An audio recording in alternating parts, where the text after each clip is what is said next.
Welcome to the Fantasy Audiobook. Navigation.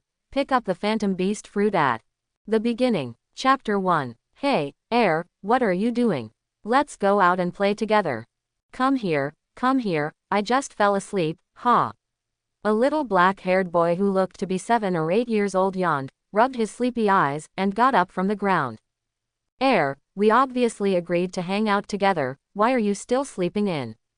A little blue-haired loli put her hands on her hips and asked angrily. Vivi, please forgive me.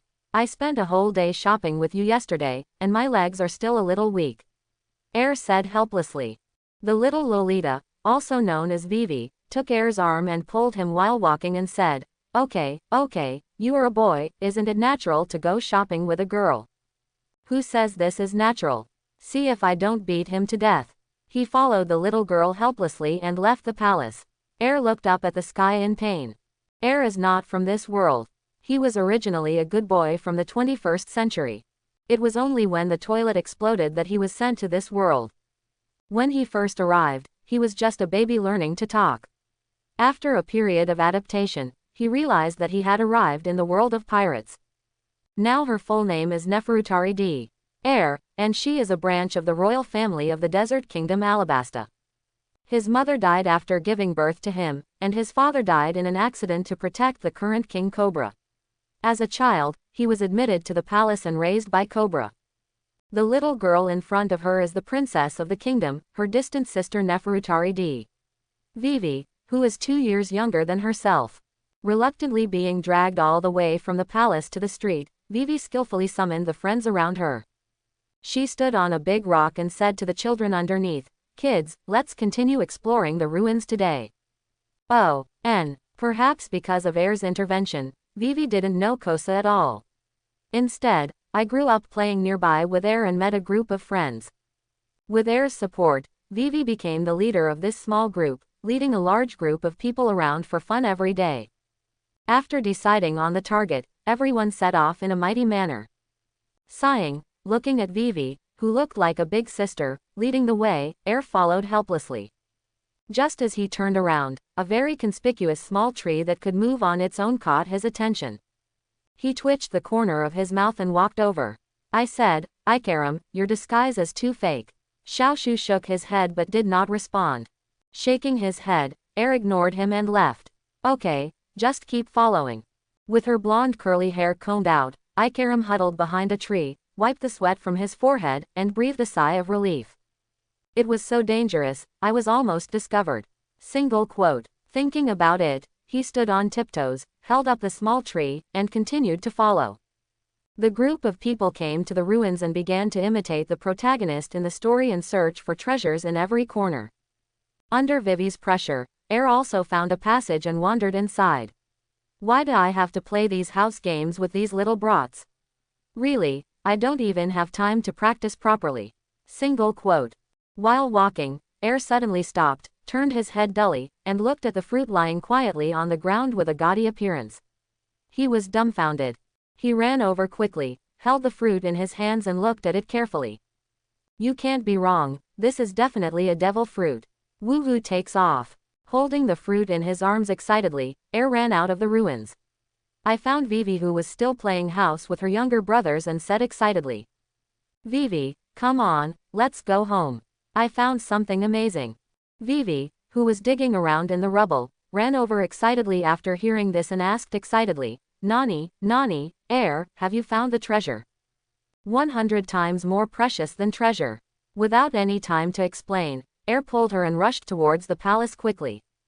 Being pulled, Vivi looked back at her younger brothers and shouted loudly, Everyone, I'm going back first, and I'll come back to play with you tomorrow. The children had questions on their faces, wondering why the elder Yamato suddenly ran away. Unable to figure it out, they didn't care about anything else and continued to play happily. The two ran back to the palace in a hurry. When they saw a patrolling guard, Air hurriedly stopped him. Your Highness Air, Your Highness Vivi, do you need any help? Looking at the panting two, the guard asked dutifully. Ha. After taking a few breaths, Air asked eagerly, Where is His Majesty the King now? I have something urgent to look for him. Hearing that there was an emergency, the guard quickly said, Your Majesty is handling government affairs in the study. If necessary. Before he could finish speaking, Air, who learned where Cobra was, left in a hurry. Scratching his head, the guard stopped thinking and continued his patrol mission. In the study, Cobra was handling the affairs of the kingdom as usual, when he suddenly heard a noise at the door. Your Highness, His Majesty the King is handling government affairs and you cannot go in now. Your Highness, Your Highness. Get out of the way. I'm in a hurry. Bang. The door was forcefully opened, and Air and Vivi, breathing heavily, appeared in front of Cobra. Before Cobra could ask, Air hurried forward, raised the devil fruit in his hand above his head, and said excitedly, Uncle, look. I found a devil fruit. Cobra thought something had happened. Wasn't it just a devil fruit? Devil fruit. Nani. Cobra took the fruit and stared in disbelief. Yes, I picked it up accidentally when I was out playing with Vivi just now. Uncle, don't we have a devil fruit illustrated book? Take it out and compare it to see which fruit it is. Picked up. Cobra looked at Air with a snotty expression on his face. He never thought that this kid would be so lucky that he could pick up such things anywhere. He coughed twice and maintained his image as a king. Cobra walked to the bookcase seriously, rummaged through it and took out a devil fruit illustrated book. He handed the illustrated book and the fruit to Air and said, You can find it yourself. After that, Cobra drove the two away. Air took the book and left happily. As soon as the two left, Cobra quickly lay down and searched every corner of the study carefully. Why don't I have such good luck? Woo woo woo. In the corridor, looking at Air walking and bouncing, Vivi, who had been silent, finally couldn't help it and asked curiously, Air, what is devil fruit? Looking back at the lovely Vivi, Air pinched her little face with one hand and said happily, Devil fruit is a secret treasure in the sea. After eating it, you can gain all kinds of strange abilities. So Air taught her about the 3 types of zone, Paramesha and Logia and their magic. After listening to the introduction, Vivi's eyes lit up and she couldn't wait to urge the rent. Hey, it's amazing. Let's quickly see what kind of fruit this is. Well, let's go back to the bedroom. After making up their minds, the two quickly went to the bedroom. Because they were still young, they had always slept together. Air took off his shoes, sat cross-legged on the bed, opened the devil fruit illustrated book and flipped through the pages. The fruit looks like a pear, with a fire cloud pattern on the outside. If Air hadn't seen the animation, he would have thought it was Mara fruit. Candy, not like it. Sickle fruit, totally different. Hot fruit, it doesn't look like it either. Single quote. Ah, my eyes are dazzled, I can't find it at all. After searching for a long time, Air couldn't find anything exactly like this fruit. Just when he gave up and took the fruit to take a gamble. Vivi, who was sitting nearby, turned the book to the last page and exclaimed, Air. I found it. Where is it? Air turned over and returned to his original position.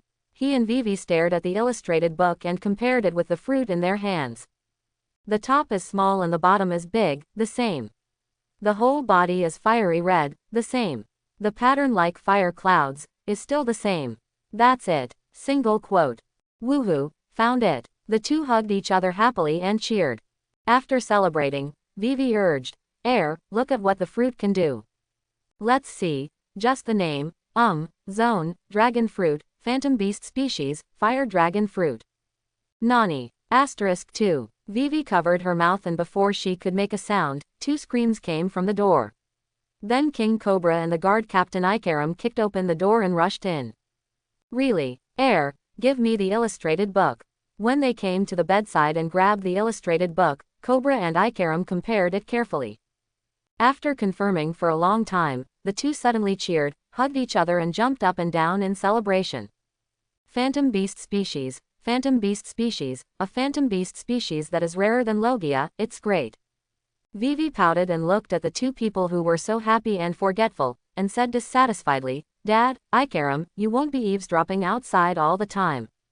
The two people who were jumping around froze for a moment, looking at Vivi who was staring at them angrily and didn't know how to explain. It was Air who was considerate and comforted. Vivi, don't be angry, Uncle and Ikaram just care about us. Cobra and Ikaram nodded repeatedly with flattering smiles, agreeing with Air's statement. It's just that the way you care is a bit pervert. Hateful, you stinky brat. The two looked at Air angrily, cursing in their hearts. Vivi's little face turned even darker. She clenched her fists and looked at the two of them with a look of horror. Really, the two of them were so frightened that they broke into a cold sweat and quickly said all kinds of nice things to comfort her. It took a long time to calm down Vivi, who almost exploded. Cobra wiped the sweat from his forehead, coughed lightly, regained his serious expression, and said to Air, "Since you discovered the fruit, you should deal with it. No matter what you want to do, you must consider the consequences. Do you understand?" Air nodded firmly. Knowing what would happen in the future, he had already made a decision. For myself, for Vivi, for Alabasta. Air picked up the dragon fruit and took a big bite. Well, his eyes widened, and an indescribable taste filled his mouth. He scratched his throat and fell to the bed in pain. The sudden change frightened Vivi. She quickly supported Air and asked anxiously, Air, what's wrong with you?" Air stretched out his hand tremblingly and struggled to squeeze out one word, "Water." Ikaram quickly poured a glass of water and handed it to him. Air drank it in 2 gulps, then let out a breath. "This stuff tastes worse than shit. Really, Air has even eaten shit. It's really amazing," Cobra said nonchalantly while holding his nose. Air immediately looked at him with a fierce look and roared, "Absolutely not." Seeing the interaction between the two, Vivi and Ikaram couldn't help laughing. For Air, who had lived in the palace since childhood, Cobra not only felt guilty that his father died for him, but also had a deep, father-son love, born from being together for a long time. Now that this kid has eaten such a rare devil fruit, it's time for him to make some arrangements for his future. Looking at Air playing with Vivi, Cobra asked, "Air, do you feel anything?" "Feeling? I don't seem to feel anything." Air clenched his fists and made a confused sound. "Maybe you haven't gotten used to it yet. Come on, let's go outside and experiment." Air, who was very excited about his abilities, nodded and agreed. Along with Vivi and Ikaram, who were also curious, the 4 of them came to the school grounds where the king's soldiers usually exercise. Air walked to the center of the school field and suddenly struck a strange pose. Looking at Air, who was tied up and his mouth was wide open, Cobra asked expectantly, "What's wrong? Is the ability about to be activated?" "Wait a minute, something seems to be coming out." Air's face suddenly turned red, and a hot energy began to gather in his throat. "It's now." Air opened his mouth, and a stream of blazing fire burst out from his mouth. Phew! A small flame from a baby's fist appeared out of thin air, burned for a few seconds and then disappeared. The venue suddenly fell silent. The 3 cobras looked at Air, who remained motionless, and burst into laughter. "Ha ha ha, is this your ability?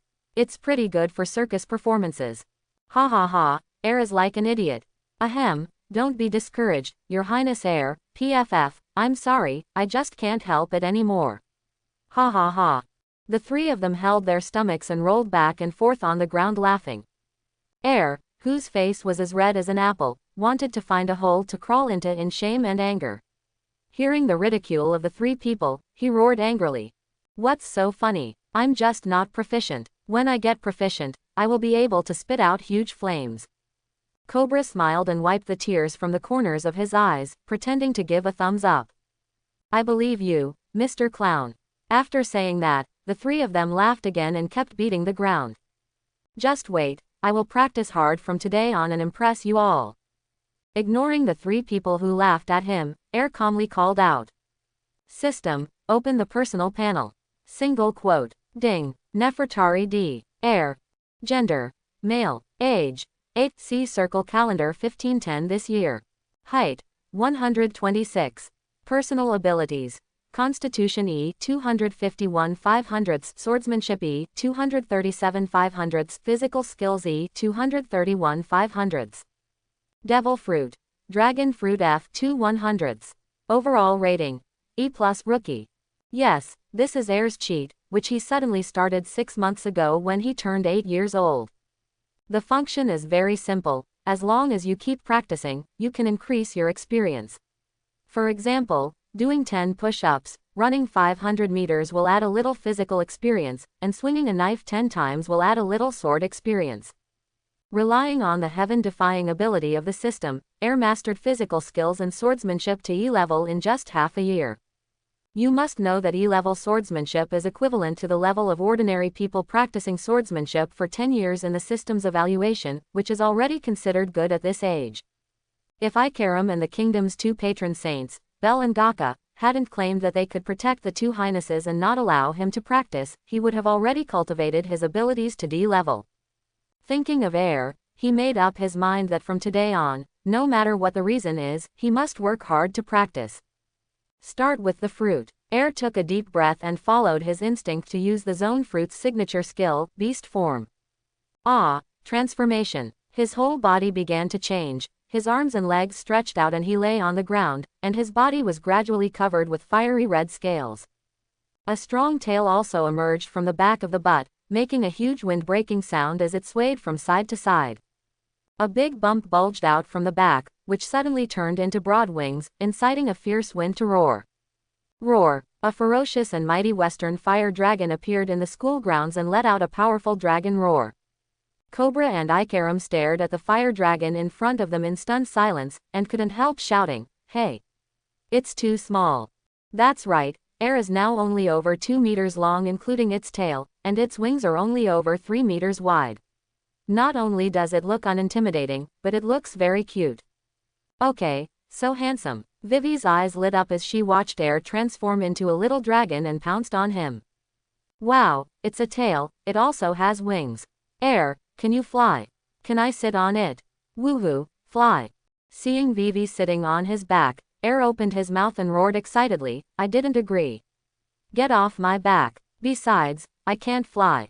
Cheapskate. Vivi puffed her face and got off Air angrily. Really, the book is about to take off. After the others were far away, Air cheered, flapped his wings desperately and prepared to take off. A strong wind blew by, causing dust on the ground to fly all over the sky. Air's limbs gradually broke away from the ground and flew to 7 or 8 meters above the ground.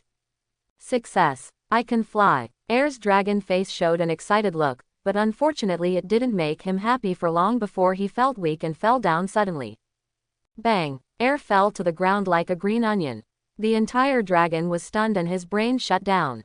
When the 3 people watching from a distance saw this, they quickly ran over to check on his injuries. Your Highness Air, are you okay? Ikaram carefully held up the faucet and asked anxiously. Air moved, opened his eyes and comforted. I'm fine, I was just shocked. Cobra and Vivi also ran over and breathed a sigh of relief when they heard this. Air struggled for a few times, then broke away from Ikaram's arms and returned to his human form. I'm fine. The advantage of the zone fruit is its strong recovery power. It's just that after a few minutes, I feel like nothing is wrong with me.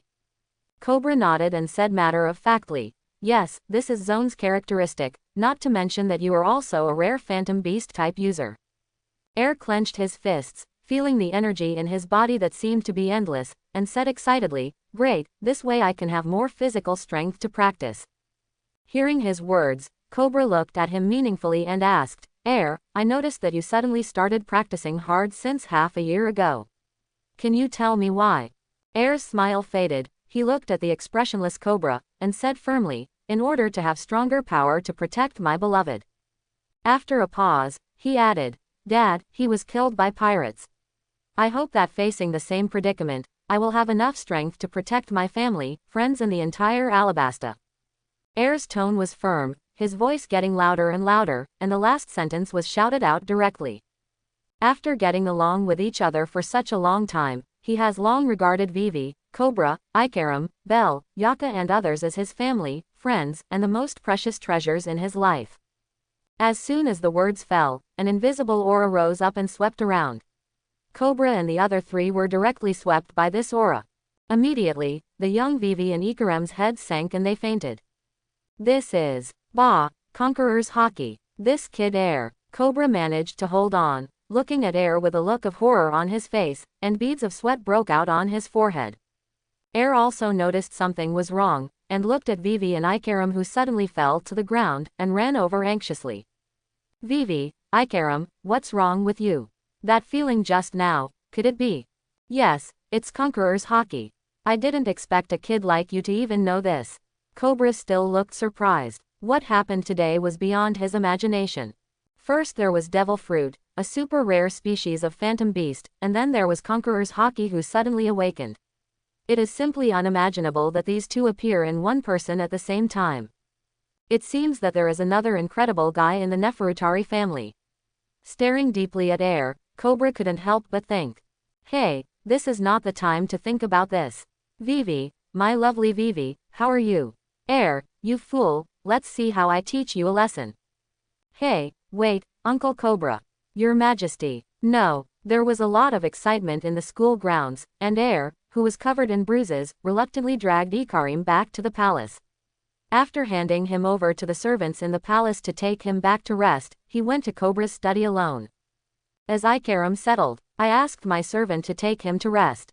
Well, come and sit. I have something to tell you. Air obediently came to the chair in front of the desk and sat down. He looked at Cobra who was sitting across from him, wondering what he wanted to say. Putting his chin on his hands, Cobra looked Air carefully. The same black hair and eyes, the same handsome appearance. Looking at Air, he couldn't help but think of his brother, Air's father. Air, do you know? You and your father are exactly the same when they were young. When I look at you, I think of us sneaking out of the palace together in childhood, recruiting younger brothers together, spying on women together. Well, I didn't mention this. Anyway, it was a wonderful memory. At the same time, I still remember the last words I said to your father before he left. He asked me to take good care of you and let me say sorry to you. He couldn't watch you grow up. As he spoke, Cobra's eyes couldn't help but be filled with tears. I originally wanted you to grow up healthy and carefree. I don't ask you to achieve much, as long as you are happy. Air lowered his head. He didn't have much affection for his father in this life, but he was still very grateful to him. He brought him a good life, allowed him to grow up safely, and gave him a new family. Cobra looked at the silent Air, sighed, and said seriously, but after you awakened conquerors today, I have new ideas, so I want to ask your opinion. Air, do you want to go to naval headquarters? Air raised his head in surprise and looked at Cobra, not understanding what he meant. Seemingly guessing the doubts in Air's heart, Cobra continued, the world is too big, and all kinds of crises can appear at any time. If you want to gain real power, you can only go to naval headquarters and undergo rigorous training to unleash your power. Qualifications to become a truly strong person. Marine. Air lowered his head and thought deeply. He had thought about it before he came to this world. In the future, Alabasta will be coveted by Crocodile, one of the 7 warlords of the sea. Without Luffy's protagonist aura, if you want to defeat him, you must at least have a good armament Haki. Otherwise, you can't even touch him, so how can you defeat him? Although Alabasta is a big country with a long heritage, there are no masters who can use Haki. So he also thought about whether to join a certain force. Among them, Marine is his first target. Indeed, there are a lot of scum in Marine. But those are only a minority after all, and Marine is generally a decent person. Moreover, Alabasta is one of the countries that joins the world government, and he is a member of the royal family, so he can't join some pirates. Thinking of this, Air raised his head and looked at Cobra, and said firmly, I want to go to the Marine headquarters. I want to become strong. Have you decided? Then go back and rest first, and spend more time with Vivi these days. After leaving this time, I don't know how long it will take for you to see each other again. After Cobra said this expressionlessly, he let Air leave. He sighed after watching Air exit the room and close the door. Picking up the photo on the table, it showed 2 young people holding hands and smiling. I don't know if this decision is good or bad for Air. Cobra rubbed the photo and thought sadly. After Air on the other side returned to the bedroom, he looked at Vivi sleeping soundly on the bed and couldn't help but reach out and stroke her little head. As if feeling Air's breath, Vivi smiled happily while sleeping. I have to leave, I really can't bear to leave. Air sat quietly on the bedside, looking at Vivi, who had been inseparable since birth, getting along day and night, and fell into a daze alone. In the next few days, Air gave up all practice and played with Vivi everywhere every day, meeting her various requests. We spent a good time happily until one evening, a warship came to Alabasta. Today, the entire palace was extremely lively. In order to welcome the guests, Cobra specially ordered people to prepare sumptuous dishes. I never expected that you would come in person. Cobra said in surprise when he saw the visitor. Ah ha ha ha, don't worry, I'm just here for a visit. A particularly muscular man said nonchalantly while pressing his nose. The person who came was none other than Garp.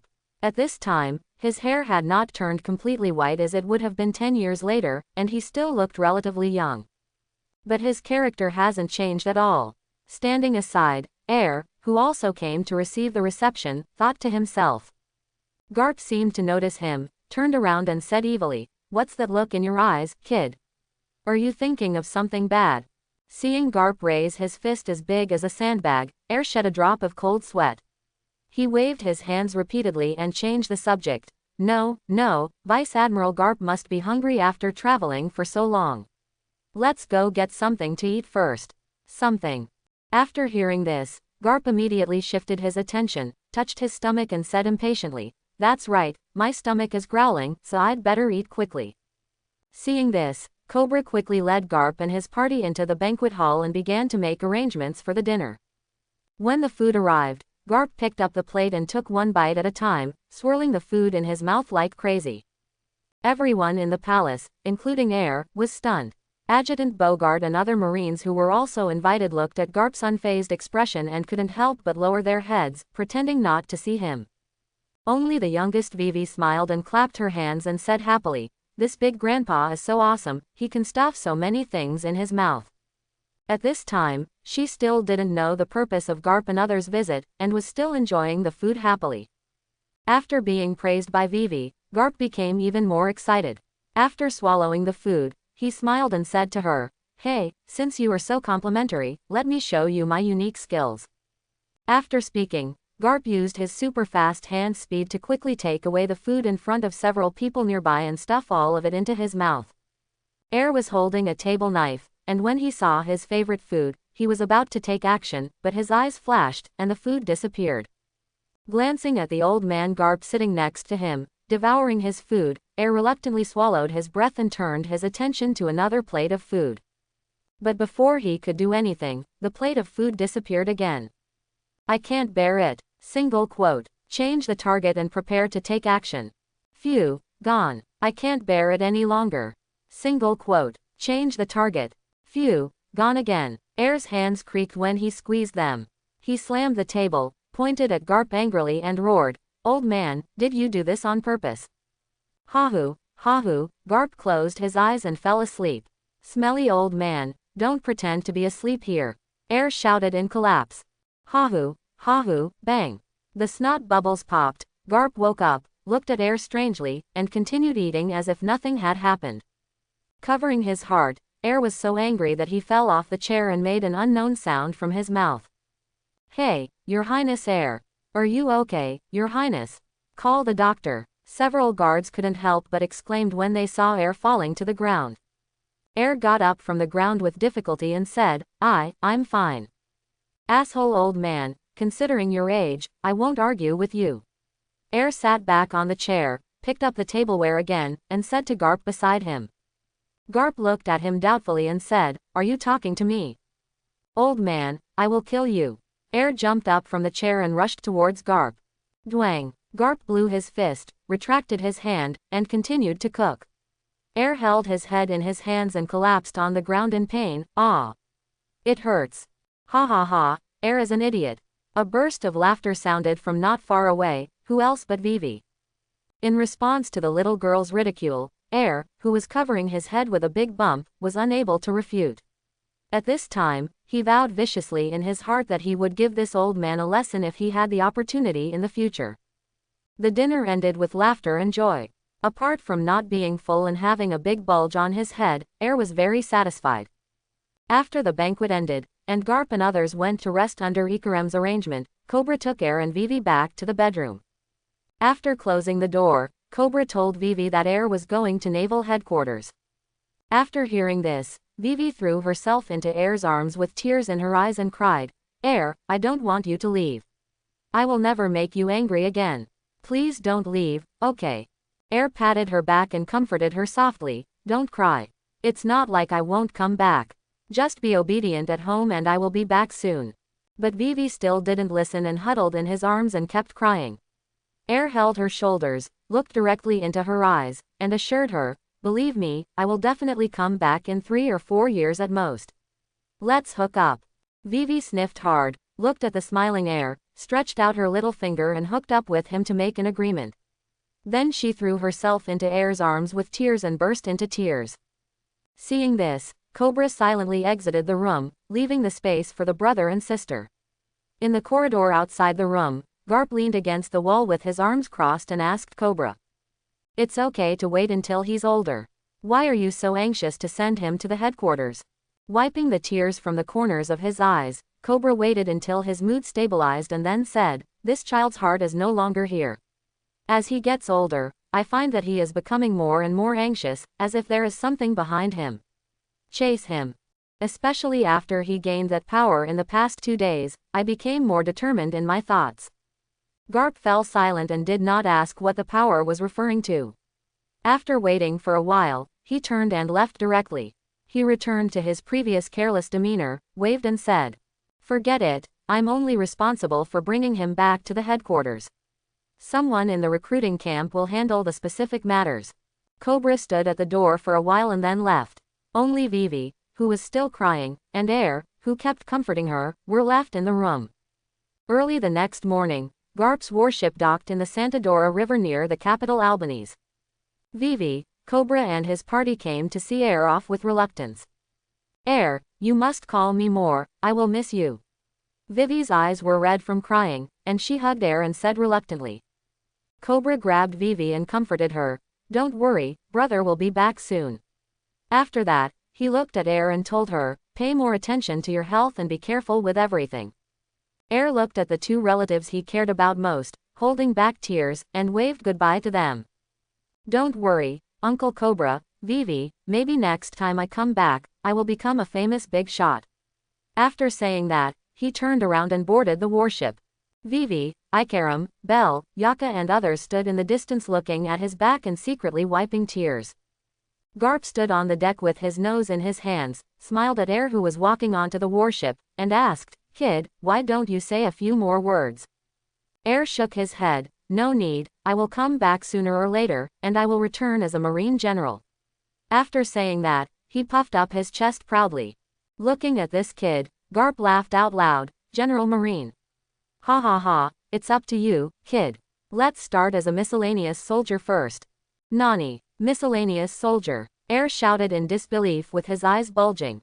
Garp ignored it and ordered Bogart, who was following behind him silently, "Bogart, let's go back to Marineford." In the first half of the Grand Line, in the vast sea, a huge dog-headed warship was galloping in the sea. On the deck, a boy who looked to be 7 or 8 years old, wearing the clothes of a Marine soldier, was cleaning the deck with a mop.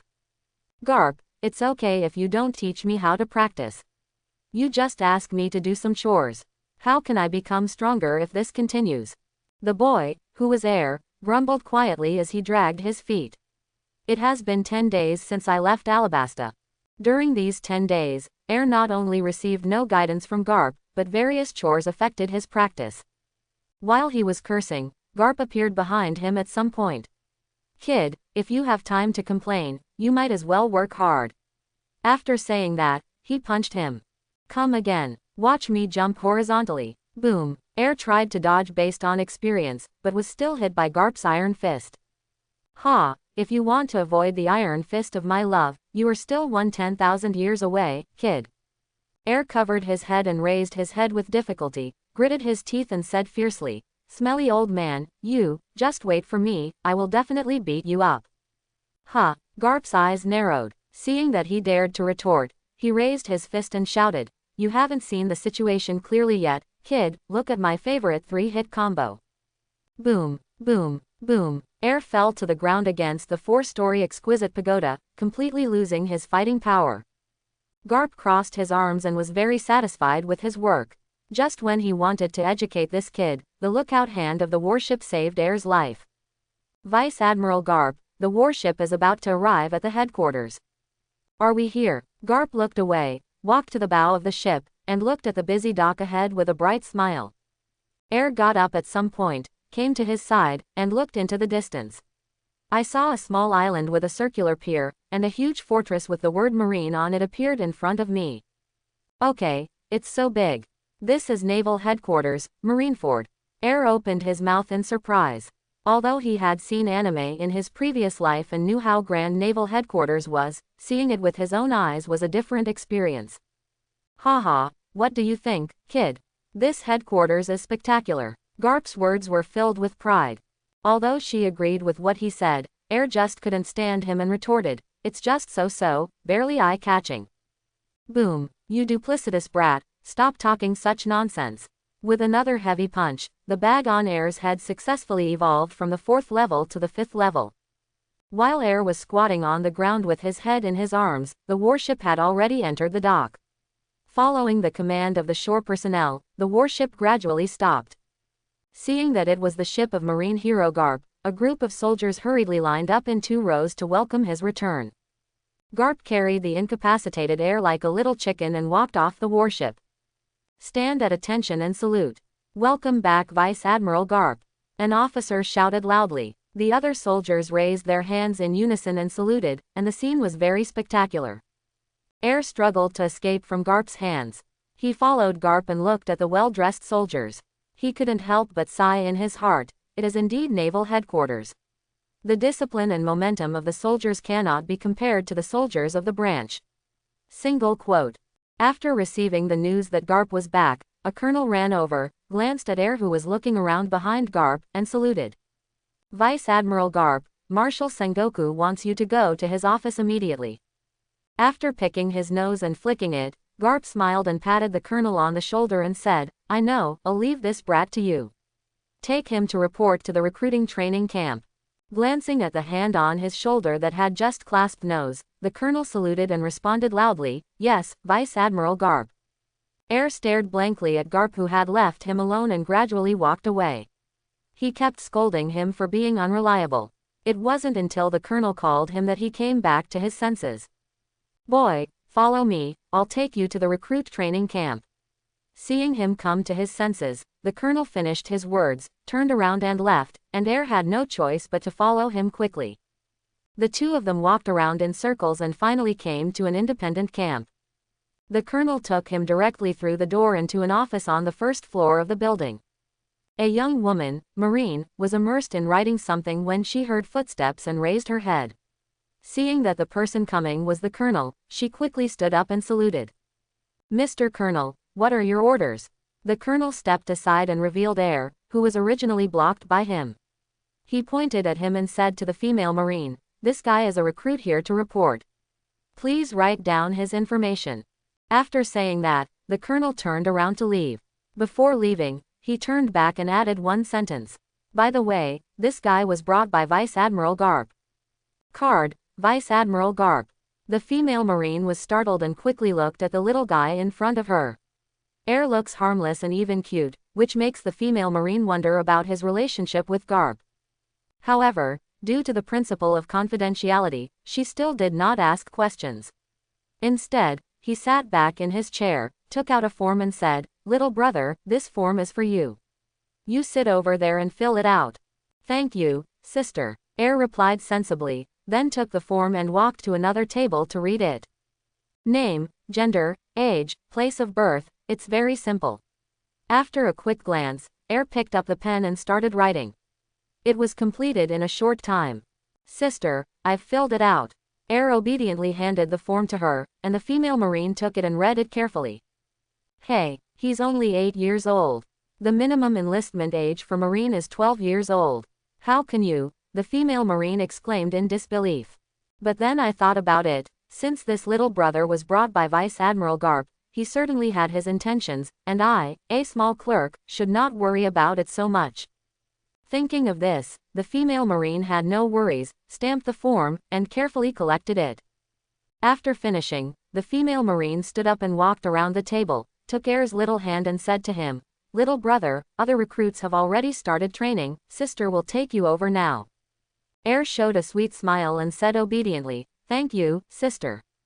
Looking at his cute look, the female Marine felt as if she had been shot in the heart. She happily led Air out of the office building and headed to the training ground. After a while, the two came to an open space and saw a group of young children lining up neatly, being lectured by a ferocious-looking officer. The female Marine trotted over and saluted. "Major Kanku, a recruit has just arrived." Air also quickly saluted with a decent military salute and said loudly, "Major Kanku, recruit Air, come and report." Looking at the short Air, Kanku stared at him with ferocious eyes and said in a bad tone, "Boy, Marine is not a place to play house. It's still too late to quit now before I regret it."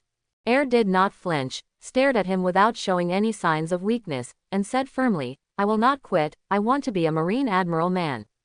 Phew, someone in the team couldn't help laughing, even a little kid dared to say something about Admiral without shame. After squinting his eyes and looking around, Kanku snorted and asked Air to return to the team. After he found a seat and stood up, Kanku began to lecture. "Since you have become a Marine, you must shoulder the responsibility of protecting civilians. The pirates who are as numerous as ants on the sea are your enemies. If you want to survive, you must train relentlessly. Now, everyone, run 20 laps around the playground." After the words fell, the group of people turned around in an orderly manner and began to run around the playground. Not to be outdone, Air started running with the team. Kanku followed everyone and kept scolding them. "What's the use of running so slowly? Speed up." Everyone quickly speeded up and strode forward with all their strength. But after all, they were only 12 or 3-year-old children. After running 7 laps at full speed, many people still couldn't hold on and fell behind the team. "Why, this won't work. At this level, I advise you to go home and drink milk. Otherwise, you will lose your life while performing tasks in the future." Kanku's taunt had an effect.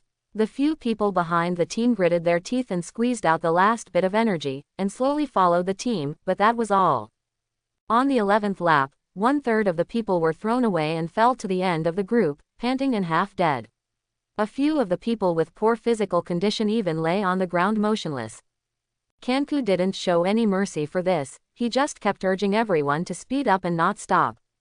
After 20 laps, almost everyone fell to the ground out of breath and exhaustion, and it was difficult to even move a finger. Only Air felt very tired, but with the blessing of the fruit, he still stood still and waited for Kanku's order. Kanku stared at Air standing upright, feeling very surprised. If it were any other person, Kanku would only think that he has good physical strength. Only Air, this young-looking guy, surprised him. But it was just a bit of a surprise, not enough to make Kanku look at him differently. "Boy, since you still have the energy, just run a few more laps. You can stop when I tell you to stop. Do you understand?" "Yes," Air answered loudly, turned around and continued running. Some people in the crowd exclaimed softly, being frightened by Kanku's cruelty. So, the recruits began to rest and gloat while watching the unlucky guy running circles around the playground. Air ran hard regardless of anything else and quickly completed 10 laps. The recruits nearby were shocked from ear to ear. What is even more unacceptable is that Air is still full of energy and continues to work hard. 20 laps, 30 laps, 40 laps. It wasn't until lap 47 that Air felt exhausted, but he still gritted his teeth and persisted, wanting to see where his limit was. 50 laps, 60 laps, 63 laps. With a plop, Air could no longer hold on and fell to the ground. As he took a big breath, Air felt that his entire lungs were burning, as if they were about to emit fire. Then, his mouth really burst into flames. He was still breathing fire uncontrollably, frightening everyone onlookers. "This is..." Single quote. Kanku looked at the flames in Air's mouth in surprise, and the first thing that came to his mind was the logia fruit. Then I remembered what Air just said. This kid might actually have the potential to become an admiral. After calming down, Kanku stepped forward to check on Air's condition. "Boy, put away your fruit power.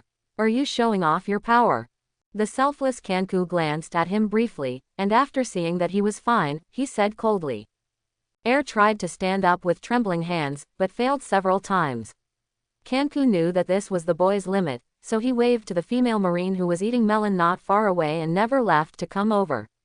When the female Marine trotted up, Kanku scolded Air, "Go back to the dormitory, kid. You still want to be a Marine admiral like this, but you still have 100 years to go." The female Marine couldn't bear to look at Air, who collapsed on the ground, and reached out to help him up and send him to rest. Air refused her help, and stood up from the ground little by little, looked directly into Kanku's eyes, and said stubbornly, "Uncle, don't underestimate me, I am the future Marine Admiral." Bo. An invisible aura swept through the surroundings. The female Marine closest to him was the first to be affected, and she suddenly lost consciousness and fainted. The recruits around him did the same thing. They fainted and fell to the ground one by one. Kanku's eyes widened when he faced him, and a drop of cold sweat ran down his forehead. "No, it's impossible, how can a kid of this age have such aura?" Single quote. At the same time, in Marshal Sengoku's office, Sengoku, Garp, and Crane were chatting together casually. "Garp, you actually ran back to East Blue. Do you know how chaotic New World has been recently? As the top combat force of Marine, running around every day, don't you know how to relieve me of some pressure?" Sengoku's roar echoed throughout the office. Garp, who had his own way, didn't listen at all. Instead, he asked Sengoku with a smile, "Haha, Sengoku, don't say such hurtful words. Take out your senbei quickly. I haven't eaten it in a long time." Looking at the shameless Garp, Marine Chief of Staff Vice Admiral drank tea as usual and pretended not to see anything. Sengoku, on the other hand, was completely beaten. Just when he wanted to scold Garp, the three of them looked up at the direction of the recruiting training camp. "This feeling is conquerors," Sengoku said with a solemn expression. Grandma he drank tea and said calmly, "That direction is the dormitory area and the recruit training camp. It seems that Marine has new blood with extraordinary potential." Feeling this breath, Garp laughed and patted the table. "Haha, I guessed who it is." The two of them turned their gazes towards him, waiting for his explanation. "Do you still remember the boy you asked me to bring back from Alabasta? Cobra told me at that time that this boy had awakened some kind of power, and now it seems that he is conquerors." "Alabasta, Neferutari's family." Sengoku muttered a few words softly, and then asked Garp for Air's detailed information. Garp also slowly expressed his views on Air. Not only Sengoku, many powerful generals in the headquarters felt Conqueror's aura, and they were all curious about which colleague had such qualifications. Looking back at the training camp, Kanku was completely shocked and couldn't help but swallowed as he looked at the fallen recruits. Lowering his military cap to cover his face, Kanku turned around and said in a barely calm voice, "Boy, look at the good things you did. Today's training was interrupted because of you. I now order you to continue training until they are all awake." "Yes, instructor." Relying on the powerful recovery power of the fire dragon fruit, Air regained some strength. After hearing Kanku's order, he obediently started doing push-ups and waited for the recruits to wake up. Kanku ignored him and walked towards an office in the recruiting training camp. "Dong dong dong, come in." Kanku walked into the office and reported loudly, "Reporting to the chief instructor, a new person with great potential has been added to my team. I would like to ask you for his next instructions." The chief instructor in Kanku's mouth was leaning against the window looking at the boy below who was working out hard on the playground. He has purple hair, glasses, and his eyes are full of determination. With a height of more than 3 meters and strong muscles, it is simply exaggerated and scary. He is the former admiral of headquarters and current Marine School instructor Black Arm Zephyr. Zephyr silently looked at Air's hard-working figure with admiration in his eyes, but did not respond to Kanku immediately. The office was quiet for a long time before he suddenly said, "Tell that boy to report to the elite training camp tomorrow." "Nani, let him go to the elite training camp directly. Isn't this too fast? Should we let him practice in the recruiting camp for a few more days?" Kanku is not questioning Zephyr's decision. He simply feels that Air just arrived today and will enter the elite class tomorrow, which will make him develop a proud and arrogant character. "Trust my judgment, Kanku. This kid will definitely give me a surprise." Air had been training for more than 2 hours before the recruits woke up one after another. They looked at their companions around them blankly, not knowing what had just happened. At this time, Kanku came back. After he ordered everyone to line up again, he began to lecture. "Kids, look at your performance today, it's simply ridiculous. As Marines, you all fainted during training, which totally embarrassed Marines. Now everyone is ready, let's start the 10,000-meter long run." The recruits accepted the order with a confused look on their faces, and only when they turned around and were about to run away did everyone react. No, 10,000 meters. People will die. Kanku instructor, did you say it wrong? It should be 1,000 meters. Yeah, how could we run 10,000 meters? Instructor, you made a mistake. No, the recruits all agreed. In their eyes, 10,000 meters is an impossible task. Kanku's face dropped, and he looked at the noisy recruit. He said in a cold voice, 15,000 meters. Just say another 5,000 meters. Now the recruits didn't dare to speak. Seeing that they couldn't resist, they could only run reluctantly. At this time, Kanku said again, there is no need to participate. Your dormitory has been arranged. Go back and have a good rest.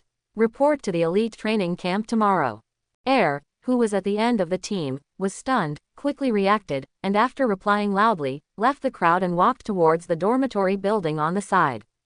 The recruits looked at Air's leaving figure with envy and jealousy, wondering why Kanku gave this boy special treatment. What are you looking at? Why don't you run quickly? Those who haven't finished running today can't have dinner, do you hear me?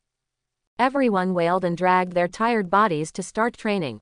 Air inquired about it, and after finding his room, he just took a quick glance and left.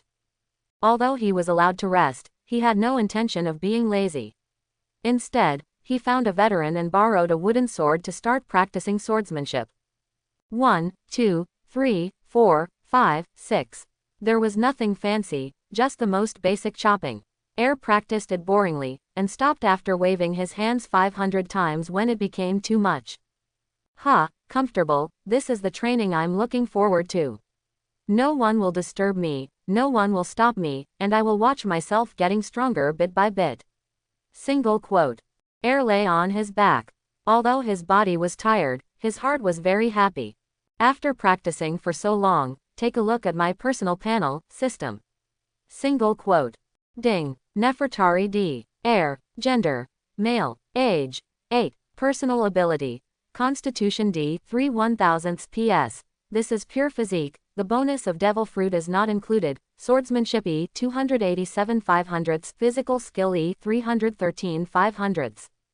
Devil fruit. Dragon fruit F. 7 100ths. Overall evaluation. E+, still a noob.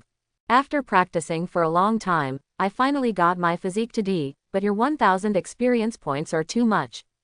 Brother system, let's discuss how to change it to 700. Single quote. Ding. This system believes that no matter how difficult the training is, host will persevere. Please keep up the good work. My system gives you fruits and hockey, you just let lousy practice, tell me what's the use of you. Single quote. Ding. Host, the most terrifying thing in this world is not working hard but not seeing any reward. But you are different. As long as you practice diligently, no matter what the bottleneck is or how difficult it is, as long as you get started and receive the blessing of the system and your own efforts, you will continue to become stronger and never-ending. Until new system functions are enabled. Listening to the system's deception, Air was silent for a while, silently got up, continued to hold the wooden sword and started practicing. The system tells the truth. No matter where you are, there is no shortage of hardworking people, but often they have their limits. After reaching a certain level, even if they work hard, they can only be left behind by real geniuses or wall-mounted people, unable to see their backs. Xiao Li in Hokage is the best example.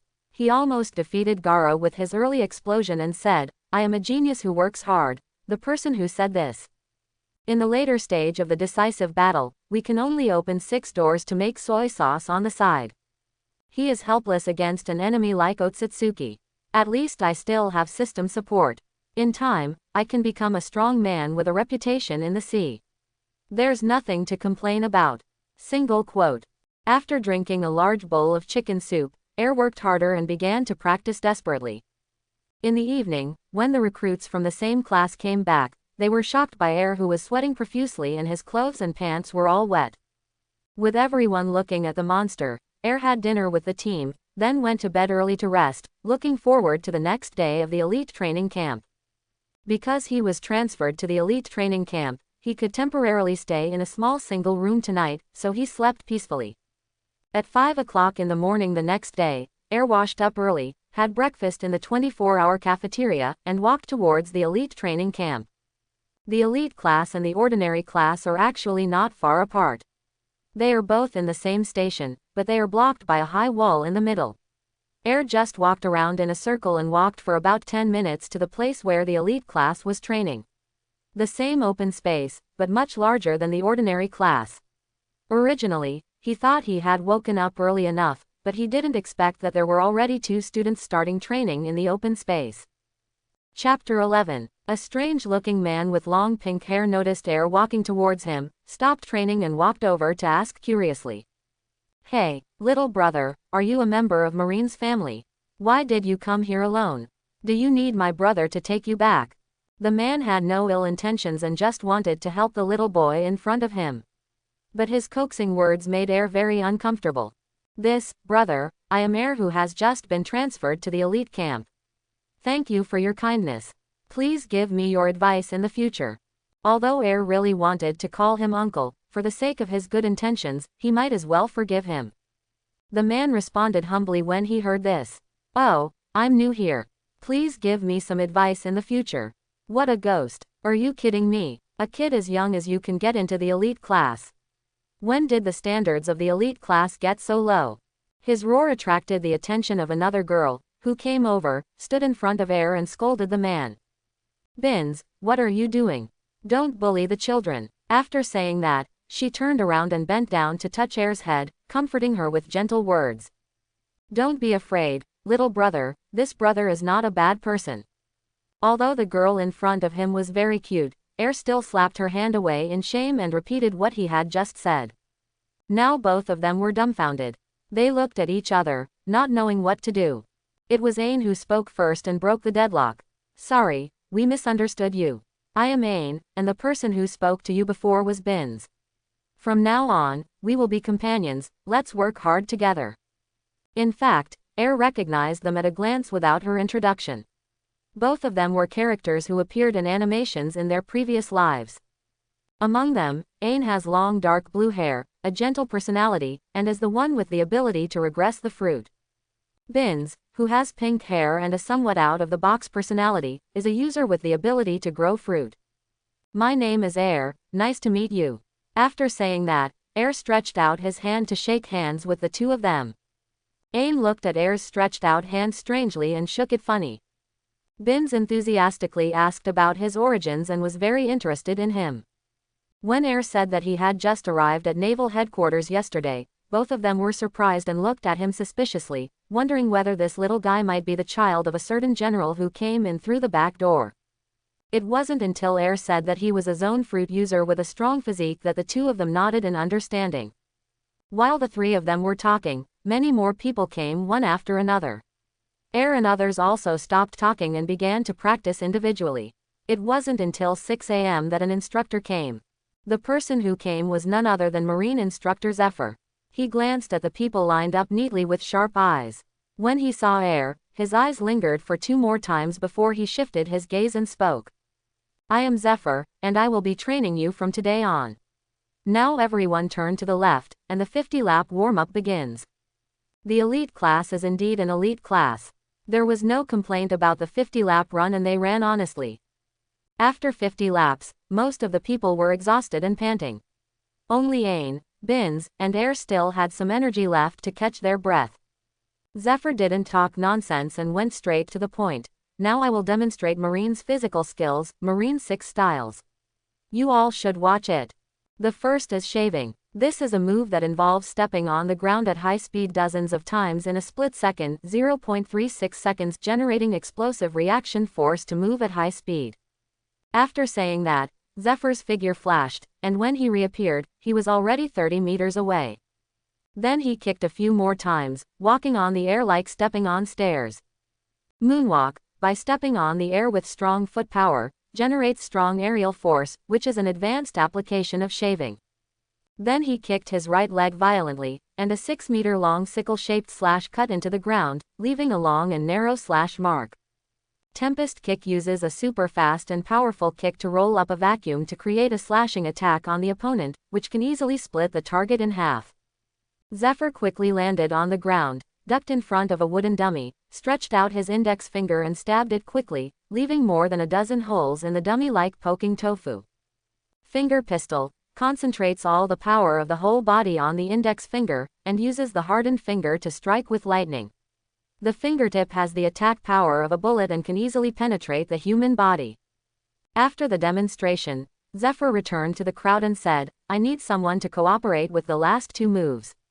He glanced at the crowd, pointed at Air and said, "Air out of the queue." Air was stunned for a moment, then ran forward eagerly, waiting for Zephyr's instructions.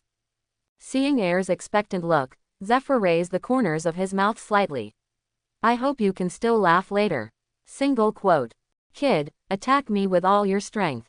Looking at Zephyr's tall figure, Air took a deep breath, clenched his fists and attacked him. At the moment Air attacked, Zephyr seemed to turn into a blank sheet of paper, swaying left and right to dodge his attacks one by one, and at the same time explained. Paper arts, a defensive technique, removes the whole body's strength, and through the changes in airflow generated by the opponent's movements, the body can become as light and thin as paper, and the body can be controlled easily, and the attacks directed at oneself can be fatal. Get out of the way. As expected of the original admiral, I can't even touch him. In that case, let me show you all my strength. Single quote. Air roared, and his body began to change. His fingers turned into claws, his legs became thicker, and his body was covered with a layer of scales. Human and animal forms, see above. Look at my crazy grabbing. Air said his name right out of 10, kicked off his legs and rushed forward quickly. Not Logia. Zephyr was a little surprised, but he quickly reacted and showed a cruel smile.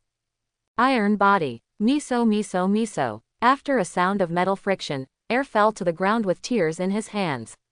Ah, it hurts. Zephyr held his hands and explained to everyone. Iron body injects strength into the rigorously trained body, accelerates blood flow, and speeds up muscle movement. It gives the body the hardness of iron, making it indestructible even to bullets and swords. Seeing Air falling to the ground in pain, everyone marveled and yearned for the 6 styles. At the same time, he was also shocked by the speed and power Air just showed. The 6 postures require strong physical fitness to master. You should try the ones you are interested in first. If you have any questions, you can ask me, Zephyr said, then found a shady corner and sat on a chair to rest. As soon as Zephyr left, Ain quickly came to Air, grabbed his hand and said distressedly, "Air, is your hand okay? Do you want to go to the infirmary?" Air had already exited the human-animal form. Feeling Ain's concern, he forced a smile and said, "It's okay, I am a zone ability user and I recover very quickly." Seeing him like this, Ain didn't force himself. After comforting him for a few words, he found a place to practice alone. After she left, Air stood up slowly, found an empty seat and started practicing. "I don't know if I can perform the 6 moves with my current physical fitness," Air thought as he posed for a shave. He kicked the ground hard and quickly with his toes, but unfortunately there was no reaction except that he fell down and ate shit. Air, who did not believe in evil, tried several times in succession, but had to give up the practice until his calf cramped. "Forget it, I have only practiced for a few days and I want to learn the 6 postures. Just keep exercising honestly." Single quote. After comforting himself for a few words, Air started boring training again.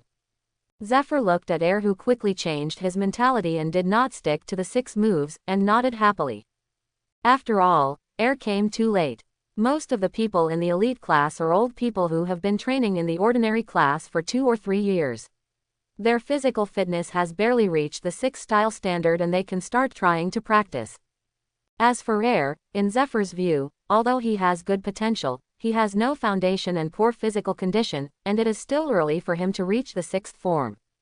The reason why he was admitted to the elite class was just to hope that other people in the elite class could stimulate him and inspire him to work harder and practice harder. In this way, Air works hard every day to exercise and develop fruits.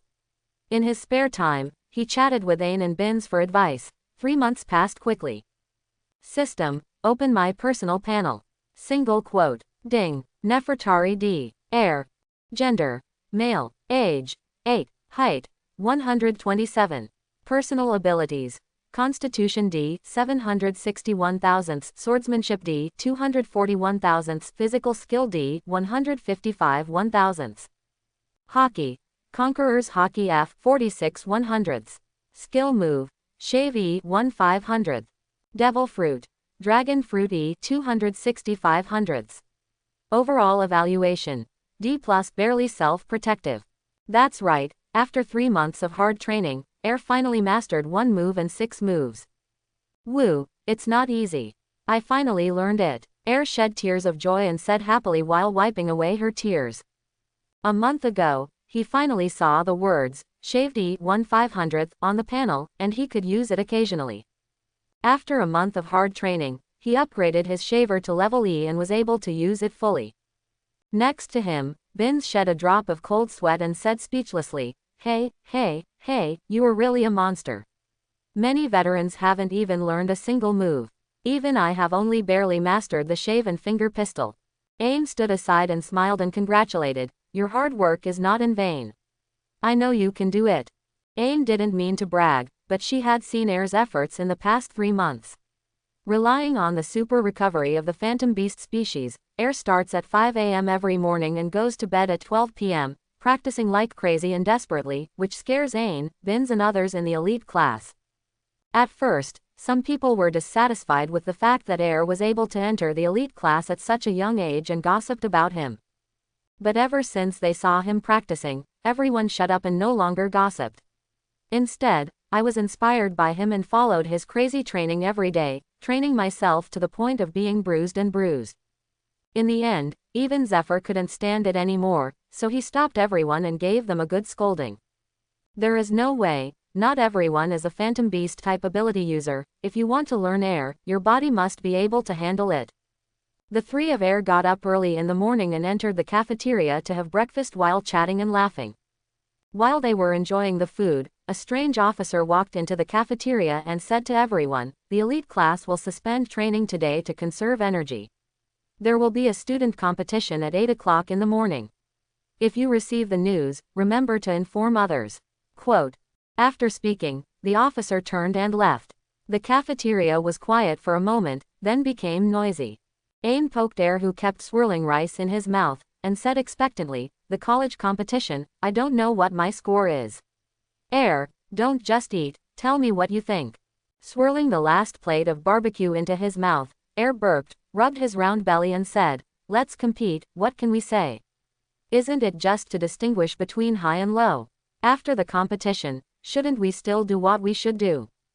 Seeing Air's indifferent look, Binz looked at him suspiciously and asked strangely, don't you know? Air asked, know what? Binz covered his face and looked defeated by you, and explained to him, the college competition is not just about rankings, but also a comprehensive score based on your performance and your potential. This determines our future graduation, military rank and treatment. Really, that's quite important. Air became somewhat interested. Of course, if you can be among the top 5 in your class, you can challenge the seniors from the previous classes.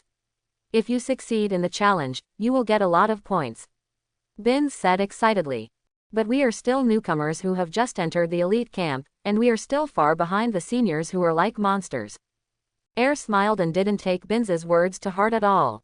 After simply clearing away the dishes, Air waved to them and continued training.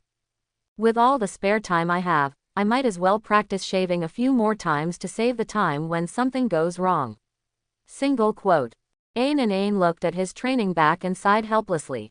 The 2 of them are not like Air, who can recover their strength quickly, so they should wait patiently for the competition to begin. Time passed quickly, and at 8 o'clock in the morning, with a whistle, all the colleges started to set off and began to assemble. Air was carrying a Marine Standard long knife on his back, standing in the team and curiously looking at the students around him, some of whom he had never seen before. This is normal. There are 6 grades in the elite class. Air and others are first-level students. After reaching the 5th grade, instructors will lead them to the 4 Cs, even hunt pirates in the first half of the Grand Line, or serve as leaders of a certain branch. Junior Sergeant. Unless necessary, they basically will not return to their home base. When Air glanced at the group of 6th-level students, a rebellious-looking man with white hair holding a cigar caught his attention. No way. Why is Smoker here? Has he not graduated yet? Seeing an acquaintance made Air excited and confused at the same time. If Smoker is here, then Hina won't be there too. Single quote. Sure enough, under Air's search, Hina's figure came into view. Hina stood behind Smoker and was blocked by him. If it weren't for her dazzling pink hair, Air almost didn't notice her. Unfortunately, Smoker was blocking her so tightly that Air couldn't see Hina's face clearly, and couldn't help but curse Smoker secretly in his heart. Smoker in the team seemed aware of it and turned his head to look in the direction of Air. What? He's just a brat. Can Marine even take in such a young child now? What a depravity. Single quote. After looking at Smoker twice, he stopped paying attention because Zephyr had already arrived. Wearing the cloak of justice and crossing his chest, Zephyr walked to the high platform and said loudly, "The rules of this competition are very simple. Compete with each other among the same class. Use all your strength to defeat every opponent.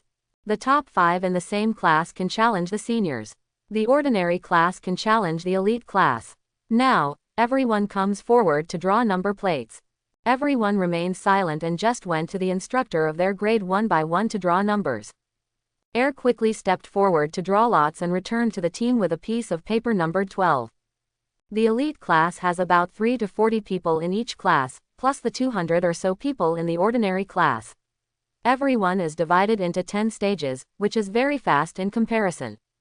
Air carefully observed the competition between grade 5 and 6 students and found that these seniors had mastered at least 2 or 3 types of 6 forms, and some even performed a complete set of 6 forms. At the same time, there are also several seniors who have fruit abilities, and one of them, Air, has some impressions. His name is Berry Good, and he is a bean fruit user. You can transform your body into doo-doo like an elemental form to evade your opponent's attacks. This is too shameless. Without a wide range of attacks or without learning armament hockey, he and Smoker, the Smoker, are basically invincible. Single quote. Air thought about it in his heart, and couldn't help but envy the two of them. However, thinking that he was a rarer Phantom Beast type user, he felt balanced. Watch me punch each one in the later period and teach you how to behave. Single quote.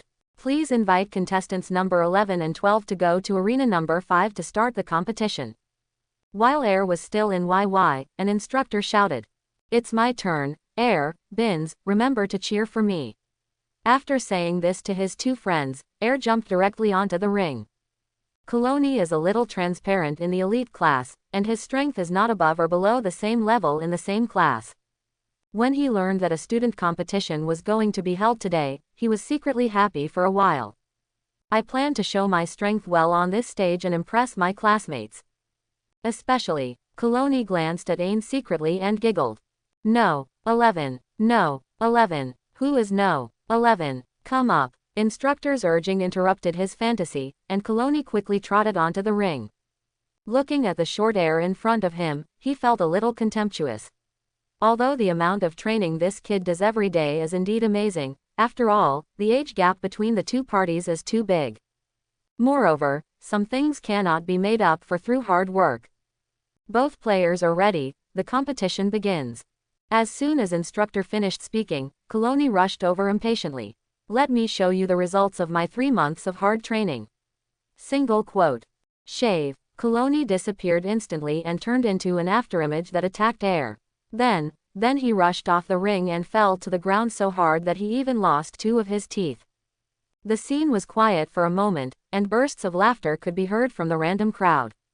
The sound became louder and louder, and soon students from all grades were laughing together. Haha, is this Kaloni guy just trying to be funny? He fell down before the game even started. Ha ha ha, look, his teeth have fallen out. The current juniors are really interesting. Is shaving originally a funny move? Haha. HMPH. Since you're not proficient in the 6 moves, don't show off your skills. It's really embarrassing for our elite camp. Air also had black hair. When this guy used shaving, he was startled, thinking that this guy with no sense of presence was a master. Who knew that he was ready to defend himself, but this guy passed him by and fell down. Air looked at instructor, spread his hands towards him, and asked him what to do. Instructor gritted his teeth and looked at this idiot fiercely, scolding him 100 times in his heart. You know, he is the main person in charge of this class. Now the students he teaches have made such a big mistake in public. I wonder how they will be laughed at by their colleagues when they go back. No. 11. Failed. Go run 50,000 meters on the playground for me, and you won't be allowed to eat until you finish. Did you hear that? Instructor roared. Coloni covered his face with his hands and ran away in shame. Air looked at his back and noticed with sharp eyes that there were crystal tears falling from his hands.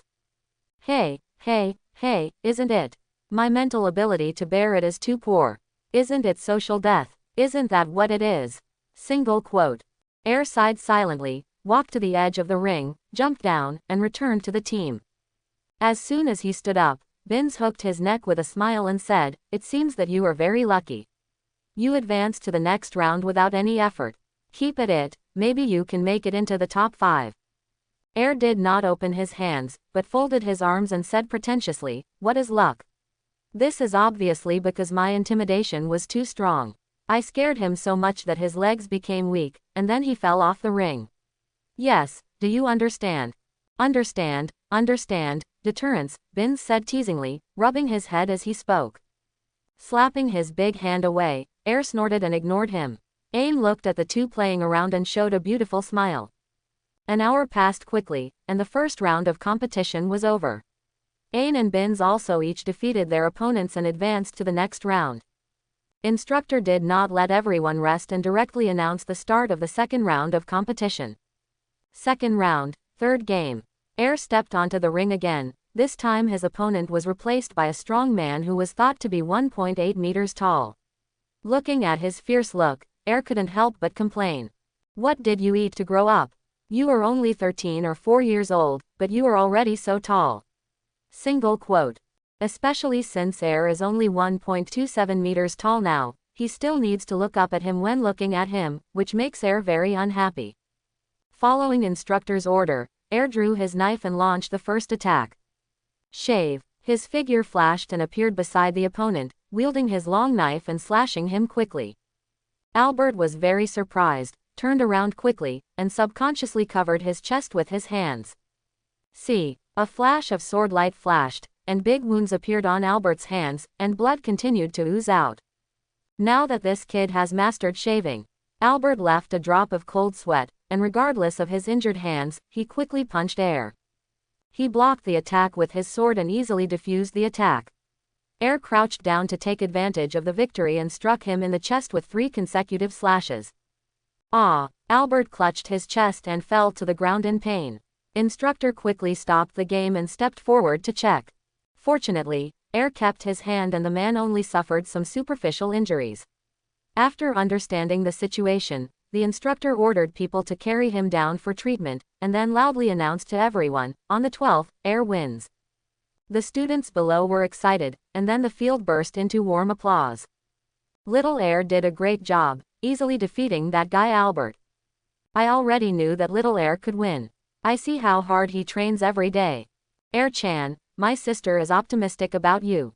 The hilarity here immediately attracted the attention of the senior students and instructors such as Zephyr. When they saw the small figure on the stage, they couldn't help but be secretly surprised. "It's that kid just now. I didn't expect him to be quite capable," Smoker thought to himself as he took a puff of his cigar and allowed his opponent to attack him continuously. "Okay, it's time to end this boring game." Single quote. White fist. The fist made of smoke hit the opponent's face directly, sending the person flying for more than 10 meters before stopping. No. 31. Smoker wins. Ignoring the envious and admiring looks of the students, Smoker walked off the stage. In the next few hours, after several rounds of competition, we finally came to the finals. Everyone had lunch and took a short rest before returning to the ring, looking forward to the afternoon competition. Air stood directly on the ring and waited for his opponent. That's right, Air made it to the end as expected, and he was about to face his close sister Ain. As for Binns, he met Ain in the semifinals. After the two fought, he was touched by Ain using his fruit power and turned into a 1-year-old baby in front of everyone, making a big fool of himself. Now I am probably secretly feeling sad in an unknown corner. After a second of silence for poor Binns, Air returned his attention to the ring. At this time, Ain has also arrived. She is holding two short swords in her hands and staring at her seriously, as if she will rush up and give her a blow at any time. My ability can make people regress 12 years, and you are only 8 years old, so I won't use my ability on you. Ain said seriously. What's wrong with the 8-year-old? The 8-year-old eats your rice. Air's mouth twitched, and he also drew out the long knife and responded, thank you very much, but I will not be merciful. Seeing that the two of them had finished their harsh words, instructor announced the start very sensibly. Air still does the same old trick, he starts by shaving his hands and then goes up with a knife. However, Ain's strength cannot be underestimated. She swung the sword with her left hand and pushed away Air's knife. When his middle door was wide open, she stabbed him in the chest with the sword in her right hand. You are quite powerful, single quote. Air muttered something and quickly put away his sword to defend. There was a jingling exchange, and the two jumped back at the same time to distance themselves. Looking at Air, who was unscathed, Ain couldn't help but praise, I didn't expect you to be so good at swordsmanship. It seems I still underestimate you. However, she changed the subject and said seriously, I'm going to use all my strength next, so be careful. Holding the knife in both hands on guard, Air said with a smile, it's what I asked for. Shave *2. Double sword style cross cut. The two disappeared and appeared at the same time. Ain crossed his swords and struck at Air. Air blocked with his sword, and the two struggled for a while, then changed their moves and fought together again. Ding, clang, dozens of back and forth, neither of them could do anything to the other. However, Air was keenly aware that Ain was already slightly out of breath. Hee, after all, I am a zone ability user, so I am not afraid of anyone compared to my physical strength. Ain also knew that he could not defeat him, so he had to fight quickly.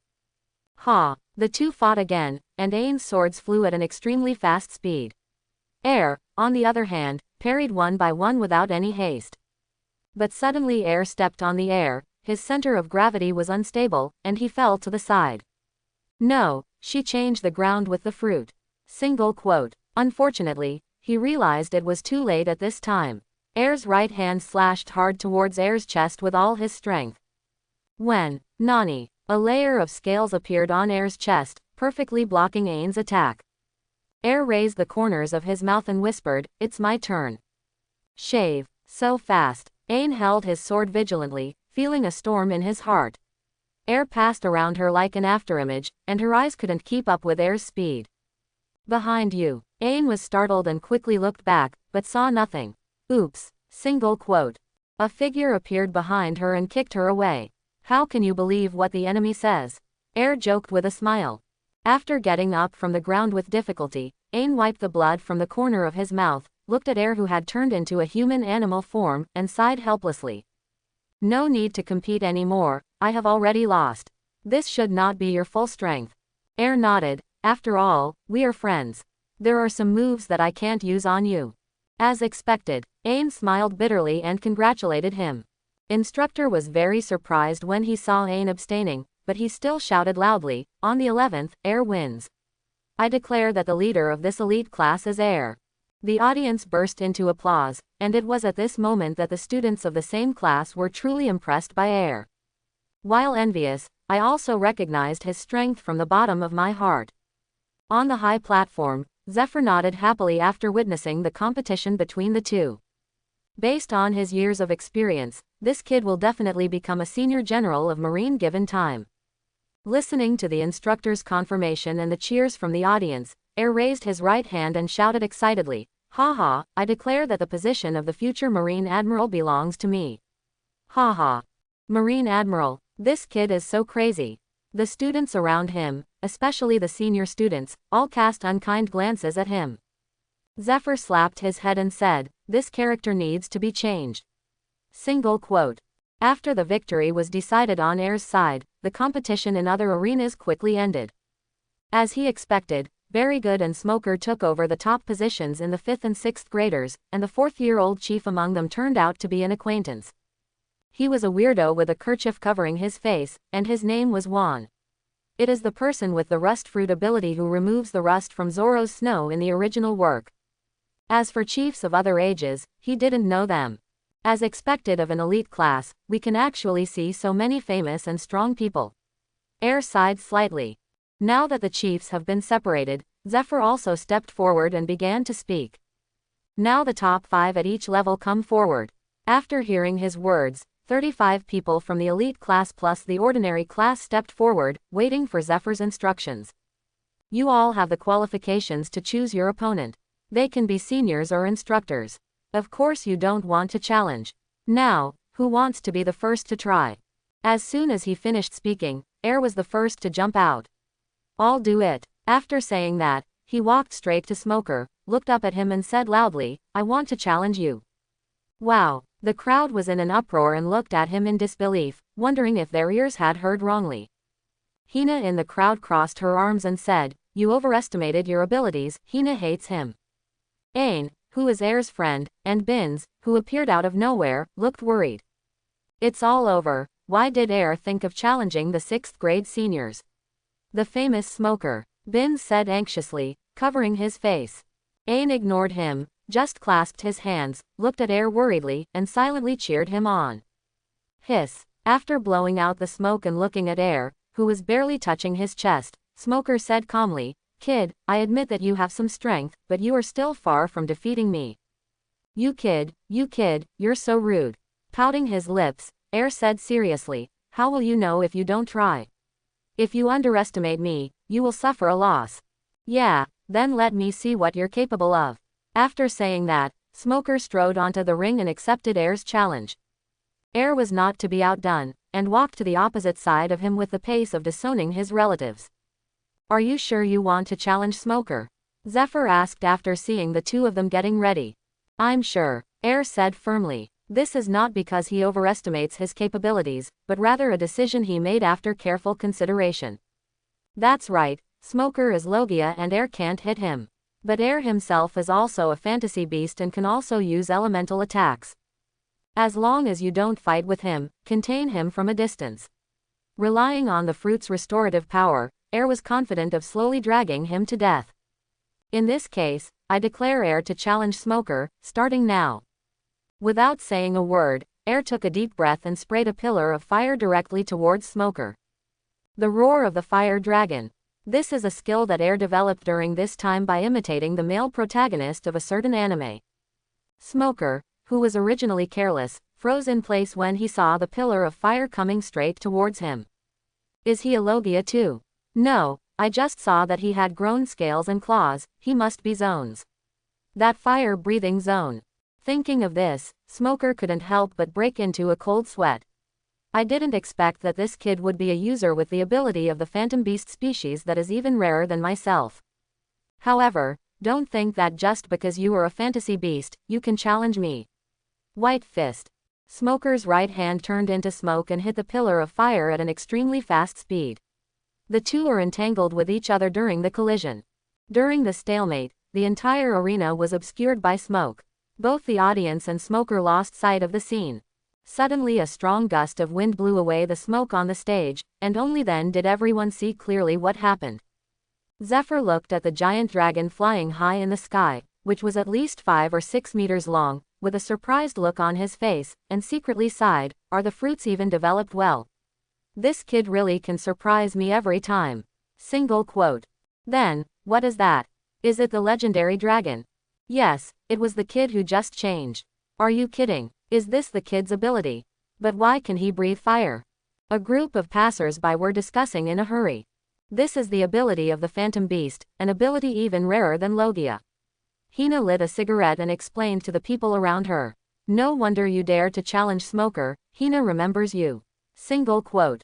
Smoker also looked at the giant dragon in the sky in surprise, looking at his mighty hockey appearance and the pair of gently flapping dragon wings. I see, are you trying to defeat me by taking advantage of the sky? It's a pity that you are not the only one who can fly. With this thought in his mind, Smoker's lower body turned into smoke and rose into the sky, chasing Air. Will this allow you to chase me? Look at my fire bombs. Hoo ho ho. Air spits fireballs at Smoker like spit. Although the flames were ineffective against him, the loss of vision at that moment was inevitable. By the time Smoker burst out of the fireball, Air was already flapping his wings away from him. Before Smoker could catch up, Air shot out 5 more fireballs to block his steps. You brat, don't run away and fight me openly. You idiot, come and catch me if you can. In this way, under everyone's gaze, the two of them chased each other like a game. They were in a stalemate for more than 4 hours, but there was still no winner. The students below were all sitting on the ground chatting out of boredom, and some even snored. Isn't it over yet? This is too tortuous. Oh, this is even more uncomfortable than letting me train. They have been tired for so long. They are simply monsters. Not to mention others, Air couldn't bear it even more at this time. I saw him gasping for air and had returned to his human form. Only a pair of wings remained to maintain his flight. The Smoker on the opposite side was not much better, and he could no longer hold on. This kind of pursuit can't be chased, and it can't be touched. It took a lot of effort to hit him, but he was fine after just 2 breaths. Who knows what it feels like to continue to distance yourself from you? Looking at Air's little face, Smoker felt itchy with hatred. I wanted to rush up and punch him twice. Unfortunately, Air was very vigilant. As soon as he made any move, he would immediately pull away and spit at him twice dragon flame in a disgusting manner. After struggling like this for another 20 minutes, Smoker finally couldn't bear it anymore. He shouted angrily, "You fool kid, who do you think Lousy is? Dare you say this? It seems Lousy is sure to win." Air narrowed his eyes slightly, then opened them suddenly. A domineering aura swept through the surroundings and struck directly into Smoker's heart. Suddenly oppressed by such momentum, Smoker couldn't help but froze on the spot. Good chance. Single quote. Air used all his strength to transform into a dragon again, swung his thick tail, and swung it hard towards his face. Eat my dragon's tail. Snapped. There was a dull sound of physical collision, and Smoker flew backwards like a cannonball. He hit the wall so hard that his entire upper body was stuck in the wall and he lost consciousness on the spot. Conquerors briefly suppressed elementalization. Panting and waiting for a while, Air waved his hands in celebration. Success. I won. I am the strongest in the elite camp. Ha ha ha. It's a pity that no one can applaud him this time. After the impact of Conquerors just now, most of the students including Ain and Binz lost consciousness. Only a few people, such as Hina and Very Good, could barely stay awake. This is because Air Hockey's level is too low, otherwise they would all fall down one by one. Looking at Air celebrating, Hina and others, including the instructors, all had one word in their minds: monster. Single quote. At this moment, Zephyr's figure jumped down from the high platform, came behind Air, and punched hard. You fool, look at what you've done. Boom. Ah. Air screamed in pain and fell to the ground and passed out. TCH, your body has reached its limit, so I'll bypass you for the time being. Hey, send this kid to the infirmary to rest. As for the remaining people. Looking at the unconscious students, Zephyr's lips curled into a sneer. Get up, you brats. Bang, bang. Zephyr used his fists to smash large craters on the ground, forcing everyone to wake up from unconsciousness. Ah, help. What happened? Someone invaded. Ah, Teacher Zephyr, stop it, someone will die. The students howled like ghosts and ran away in all directions. This is the energy that young people should have. Everyone, if you don't want to die, run away. You useless guys, you don't want to be a good Marine enough. Air doesn't know what kind of inhuman treatment the students suffered. When he woke up again, it was already a day later. Ah, it's so comfortable to sleep. After stretching, Air felt refreshed all over. Shut up, you brat, you're making so much noise. A cold voice sounded from the side, interrupting Air. Turning his head to look to the side, Air greeted him happily. Hey, Senior Smoker, I didn't expect you to be here too. Smoker was lying on another hospital bed, his head wrapped in bandages, holding a cigarette in his mouth and looking at the ceiling, paying no attention to him. It's so cold, Senior, but then again, why am I sleeping here? He scratched his head and looked around in confusion. To be honest, this was Air's first time entering the infirmary. In the past, whether he was injured or fainted due to excessive training, he would lie down for a while and then get up again vigorously, without any need for treatment. At this time, the door was opened, and Ain and Binz walked in, talking and laughing. When they saw that Air had woken up, they happily ran to him and asked about his situation. Air, you're awake. How are you feeling? Is your body okay? Ain asked with concern. Showing off his biceps, Air smiled and said, don't worry, I'm completely healed. Hee, I knew you were fine. Ain said happily. Binz on the side saw that Air was in good condition, so he pushed away Ain and asked curiously. Air, what was that move you used yesterday? It was so powerful that all the students were stunned by you. Having said this, Binz's eyes glowed with little stars, and he looked at him expectantly. Even Smoker, who had been silent on the other side, quietly pricked up his ears, wanting to hear Air's answer. Talking about this, Air didn't feel sleepy anymore. He turned over and sat up from the bed, pointed his thumb at himself, and said proudly, this is Conqueror's hockey. He is only one among millions of people. He has the qualifications of a king. How awesome is that? Yeah, Ain and Binz looked at him with admiration and nodded in response. Smoker snorted, very unhappy with Air's arrogance. However, he still silently remembered Air's words in his heart. Conquerors, I don't know if I have this qualification. Single quote. The three of Air chatted for a while, then packed up and left. Before leaving, Air greeted Smoker warmly. It's a pity that Smoker had a livid face and didn't respond at all. After the doctor checked and confirmed that he was fine, Air was successfully discharged from the hospital. Ah, fresh air, a beautiful day is about to begin again. Before he could finish his emotion, an unknown student came to him and said to him, Senior Air, Teacher Zephyr asked you to go to his office after you wake up.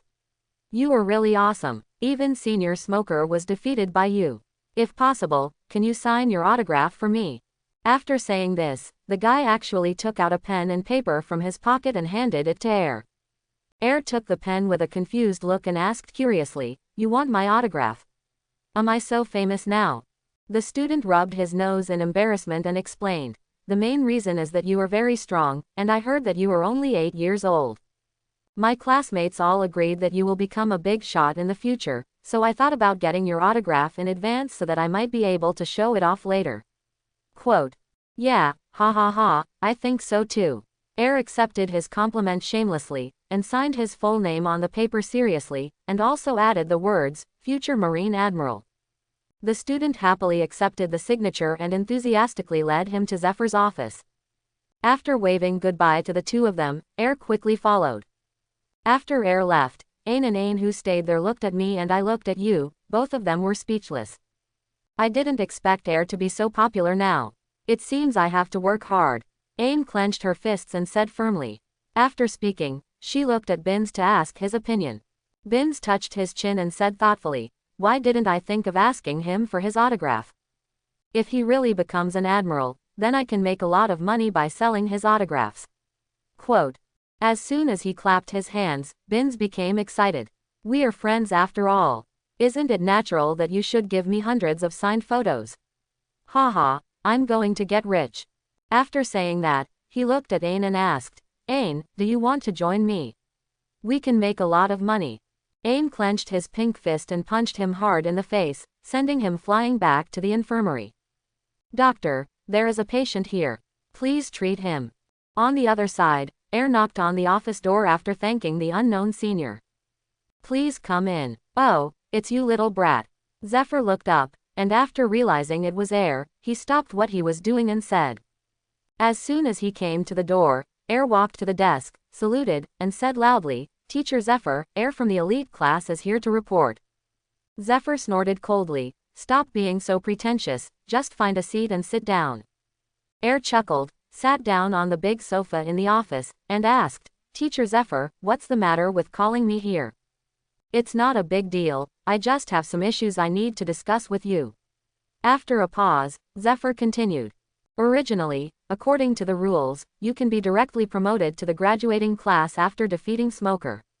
But considering that you are too young and still have a lot to learn, I suppressed the matter. What do you think about this? Spreading his hands, Air said nonchalantly, Teacher, you can arrange this kind of thing. Besides, I've only been here for a few days, so there's no need to drive me away in such a hurry. After all, I haven't even learned hockey yet, and it's just a matter of time before I go out. Just to die. HMPH, you are very self-aware. In that case, it's decided. When you master all 6 postures one day, I will teach you hockey myself. Really? Then thank you, teacher. Air said happily. Why don't you be happy? This is the personal teaching of the former Marine Admiral. Most people don't get this kind of treatment. Okay, let's talk about the next thing. Zephyr stood up, took out a snow-white and gorgeous knife from the knife holder behind the desk, walked towards Air and gestured. Pull it out and take a look. I specially applied for it for you. The moment the knife appeared, Air was attracted to it. He stood up and carefully took it, then gently pulled out the knife. Chang, this is a long winter that ranks among the 50 best swords. It is a white lacquered sword with a thin blade, an extremely long blade, and a small straight edge. It is a rare and famous sword. Zephyr introduced patiently. After waving it a few times and feeling it, Air sheathed the knife with satisfaction and said gratefully, "Thank you, teacher. I like this knife very much. As long as you like it, you can get out now." Zephyr waved his hand and chased them away. Air smiled and put the fruits on the table into his arms, saluted and fled immediately. "You fool, come back here." Zephyr rushed out the door, looked at Air's disappearing back, shook his head in amusement, and continued to work. Air ran out of the office building, took the newly acquired famous sword, played with it admiringly, and encouraged himself with enthusiasm.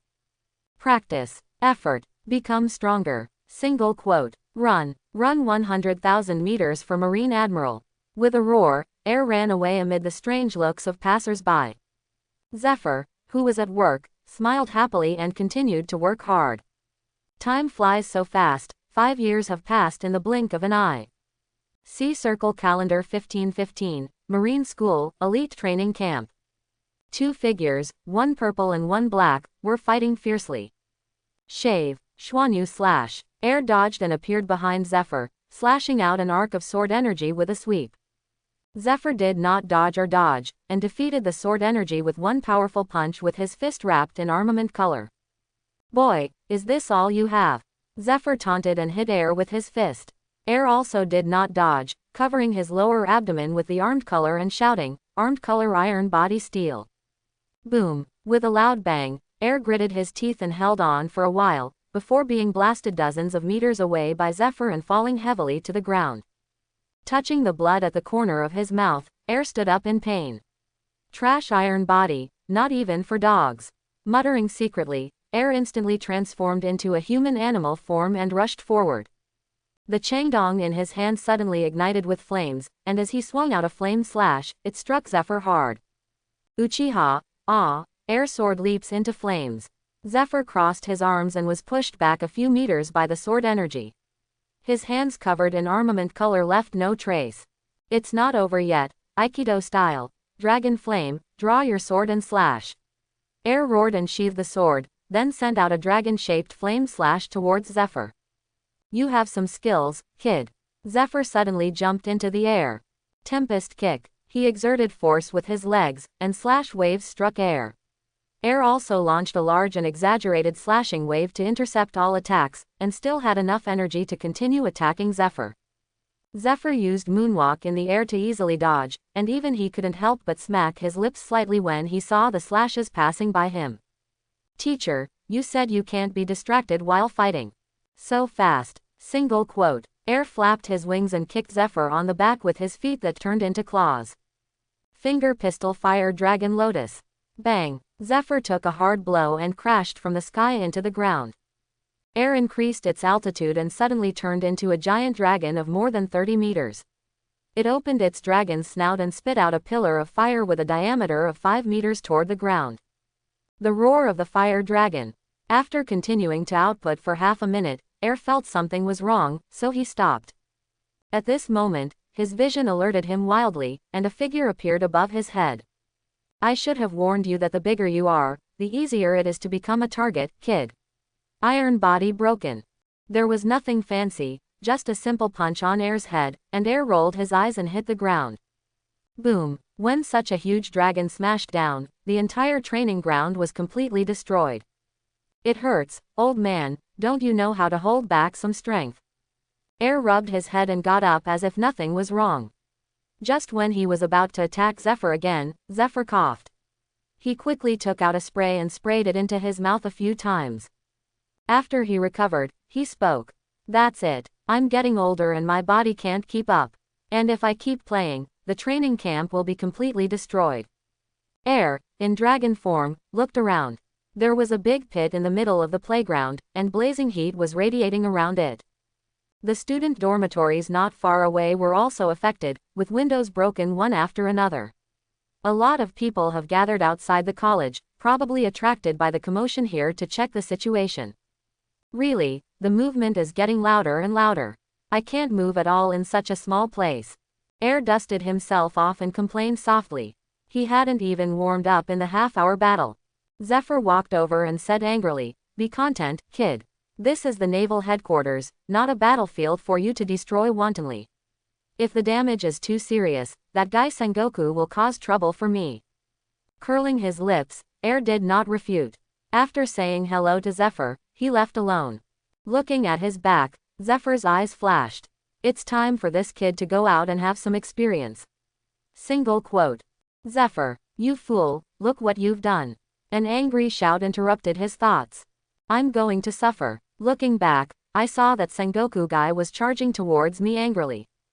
After looking around, Zephyr sighed and stayed where he was, waiting for Sengoku's saliva. Not to mention, Zephyr accepted Marshal Sengoku's reprimand like a pupil who made a mistake. Air on the other side returned to the dormitory alone.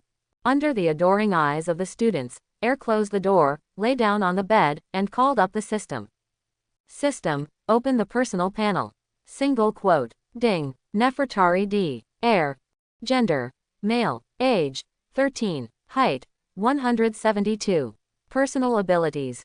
Constitution A. 2631 30,000ths. Swordsmanship A. 370 30,000ths. Physical skills A. 755 30,000ths. Hockey. Armament Hockey B, 4,103 10,000ths. Observation Hockey B, 3,854 10,000ths. Conquerors Hockey B, 1,760 10,000ths. Skill moves. Shave B, 8,581 10,000ths. Moonwalk B, 7,261 10,000ths. Tempest Kick B, 7,475 10,000ths. Finger Pistol B, 6,894 10,000ths. Iron Body C, 4,514 5,000ths. Paper Arts C, 3,955 5,000ths. Devil Fruit. Dragon Fruit A, 8,774 30,000ths. Overall rating. A+, stronger than most Vice Admiral. Air sighed and felt a little worried. He had been practicing very hard in the past 5 years, but as his level increased, the skills required more and more experience. Now his strength has reached a bottleneck and he cannot break through quickly. In distress, he covers his head and doesn't know what to do. At this moment, a sound suddenly came from the system. Ding, it is detected that the host is agitated, and the system is querying the solution. Ding, query successful. Tip host, experience points do not have to be obtained through exercise, you can also gain experience by hunting strong ones. It is detected that the host joins the Marine. The host can obtain a certain percentage of experience by hunting and capturing pirates based on the bounty offered by the pirates. Note, the ratio of bounty to experience is 10,000 to 1. A pirate with a bounty of 10 million is worth 1,000 experience points, and so on. After listening to the system's explanation, Air fell into silence. Momo took out a cigarette given by Hina from the bedside and lit it. Air took a deep breath and exhaled slowly. System, you stupid thing, I'm going to kill you. Why didn't you tell me about such an important thing earlier? Do you know how long Lousy has worked hard for experience? You ****** stupid thing. Single quote. Ding, host, please calm down. Calm down you fool, you still have the nerve to tell me to calm down. Ding, please host listen to my explanation. Okay, Lousy listen to your explanation. Say it quickly. Single quote. Ding, the system only told the host this news after realizing that the host was about to go overseas. At the same time, the host was asked to understand that without a complete set of guidance, the host would not be able to learn various skills, especially hockey's. Really going to see? What do you mean? Make it clear to me. Single quote. Host will know tomorrow. The Riddler, right, come on. Otherwise Lousy will chop you down. Single quote. Unfortunately, No matter how Air called the system, there was no response, as if it didn't exist at all. Okay, you fool, just ignore me. There was nothing he could do about it, so Air could only cover himself with a quilt and force himself to fall asleep. I want to see what happens tomorrow. Single quote. After thinking about it, Air gradually calmed down and fell asleep after a while. 7 a.m. the next day. In his sleep, Air was awakened by a rapid knock on the door. He sat up helplessly, rubbed his eyes and opened the door with an unhappy look on his face. He said angrily, "Why are you knocking on the door so early in the morning?" Standing at the door was a young sailor. He said expressionlessly, "Air, right. The marshal wants to see you." Marshal. Air, who was confused, said to him, "Wait a minute," then closed the door and started washing. Although I have met the marshal several times, this is the first time I have been called over. Could it be related to what the system said yesterday about going overseas? Thinking of this, Air speeded up, and 5 minutes later, he walked out wearing a brand new military uniform. The man looked at him for a few times, turned around and said, "Follow me." After that, he left. Air didn't think too much and followed silently. After turning left and right and walking up several flights of stairs, Air finally arrived in front of the marshal's office. Just as the man was about to knock on the door, he heard an argument coming from inside. "Garp, you fool, give me back my senbei. Haha, Sengoku, don't be so stingy, come and try my new donuts. Go to hell." Boom. "Ah, it hurts. Sengoku, do you want to fight?" Then there was the sound of ping ping pong pong fighting inside. Air and the man looked at each other. The man scratched his head in embarrassment and said, "Ah, I suddenly remembered that Aokiji Admiral came to see me for something. You can go in by yourself." After that, he ran away and disappeared. This fool actually ran away. Single quote. Cursing secretly, Air knocked on the door helplessly. There was a sudden silence inside, and then the words, "Please come in," were heard after a burst of rustling. I hope everyone will support it and subscribe more.